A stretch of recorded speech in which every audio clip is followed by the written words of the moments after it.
इन दिनों उत्तर प्रदेश में उच्च शिक्षा महकमे में नैक मूल्यांकन कराने की होड़ मची है।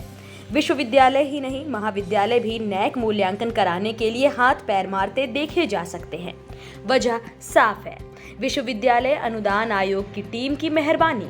जवाहरलाल नेहरू विश्वविद्यालय, नई दिल्ली के बाद लखनऊ, मेरठ विश्वविद्यालय और गोरखपुर विश्वविद्यालय को नैक मूल्यांकन में A++ ग्रेड हासिल है।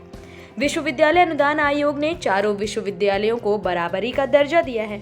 जो लोग भी इन चारों विश्वविद्यालयों को जानते होंगे, उनके गले के नीचे चारों की बराबरी का फॉर्मूला उतर पाना या उतार पाना बहुत मुश्किल होगा। NIRF और दूसरा नैक मूल्यांकन है। हर साल यहाँ दो तरीके से किसी भी कॉलेज का मूल्यांकन होता है। हर साल शिक्षा मंत्रालय देश में उच्च शिक्षण संस्थानों के बीच प्रतिस्पर्धात्मक उत्कृष्टता को बढ़ावा देने के उद्देश्य से राष्ट्रीय संस्थागत रैंकिंग फ्रेमवर्क या NIRF रैंकिंग जारी करता है, जिसमें मोटे तौर पर शिक्षण, सीखने और संसाधन, अनुसंधान और व्यावसायिक अभ्यास जैसे कई कारक शामिल हैं। विश्वविद्यालय जयपुर के पूर्व कुलपति प्रोफेसर अशोक कुमार बताते हैं कि हर साल शिक्षा मंत्रालय कई क्षेत्रों में NIRF वरीयता प्रकाशित करता है, जिसमें शामिल है ING engineering, engineering architecture, pharmacy, medical और डेंटल कॉलेज और शैक्षणिक संस्थान। इनके मुताबिक NIRF सबसे परिभाषित रैंकिंग सिस्टम है। उच्च शिक्षा संस्थानों के लिए एक अच्छी तरह से परिभाषित रैंकिंग प्रणाली शुरू करने के लिए NIRF शुरू किया गया था, जो इसे प्रवेश के लिए एक महत्वपूर्ण मानदंड बनाता है। ये छात्रों को सर्वश्रेष्ठ यूनिवर्सिटीज खोजने में मदद करता है और कॉलेज को अपनी सेवाओं को बढ़ाने के लिए कड़ी मेहनत करने के लिए प्रेरित भी करता है। जबकि NIRF का तुलनात्मक महत्व कम है, क्योंकि इनकी रैंकिंग केवल 1 साल के लिए वैध होती है। दूसरी ओर नैक है, जिसकी ग्रेडिंग 5 सालों के लिए होती है। क्या एक संस्थान की गुणवत्ता 5 सालों तक समान रह सकती है? NIRF रैंकिंग हर साल बदलती है। दूसरी कार्यप्रणाली की जांच राष्ट्रीय मूल्यांकन और प्रत्यायन परिषद यानी NNAC करता है। नैक संस्थान की गुणवत्ता स्थिति की समझ पाने के लिए महाविद्यालयों, विश्वविद्यालयों या फिर दूसरे मान्यता प्राप्त संस्थानों जैसे उच्च शैक्षिक संस्थानों का मूल्यांकन और मान्यता का आकलन करता है।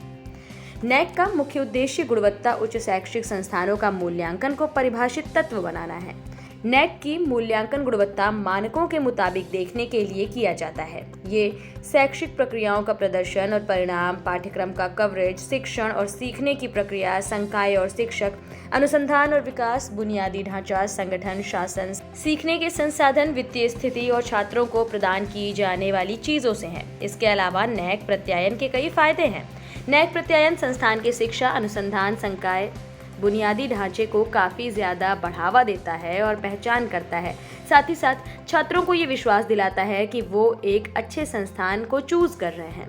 हर कॉलेज या यूनिवर्सिटी की NIRF रैंकिंग 1 से 200 तक अलग अलग होती है।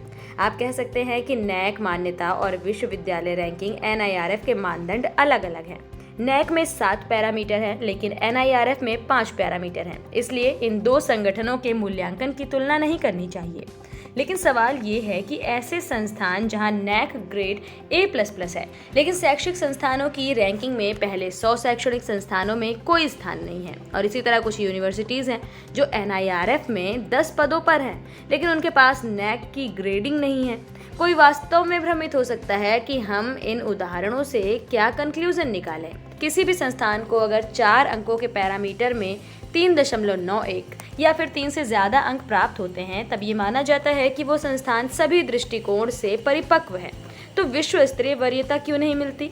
ऐसी दशा में आश्चर्य होता है कि इन कमियों के कारण किस तरह किसी भी संस्थान को A++ या A+ दिया जा सकता है, विशेष तौर पर उन संस्थानों में जिनकी CGPA 3.9, 3.89, 3.87 या 3.5 से ज़्यादा हो। भारत में जब हम नैक की ग्रेडिंग और NIRF की रैंकिंग देखते हैं, तब एक काफ़ी ज़्यादा विरोधाभास लगता है। ये विरोधाभास हमें किसी भी तरह एक कंक्लूजन पर नहीं ले जाता। अगर आपसे सवाल किया जाए कि आपके पास एक मौका है जिसमें आपको 2 अलग अलग तरह के शिक्षण संस्थानों के बीच से एक शिक्षण संस्थान को चुनना है, तब आप इस विरोधाभास मापदंड के आधार पर किसे चुन लेंगे? आपके सामने एक शिक्षण संस्थान है जिसे नैक ने A++ की ग्रेडिंग दी हुई है, लेकिन अपने ही देश में वरीयता के क्रम में उसकी प्रथम 200 स्थान तक कोई वैल्यू नहीं है। दूसरी ओर एक ऐसा विश्वविद्यालय है जिसकी देश में फर्स्ट प्रायोरिटी है, जिसे सबसे पहले गिना जाता है, लेकिन नैक ने इसे कोई अच्छी ग्रेडिंग नहीं दी। ऐसी हालत में किसी भी विद्यार्थी को अच्छा संस्थान चुनने में कठिनाई हो सकती है।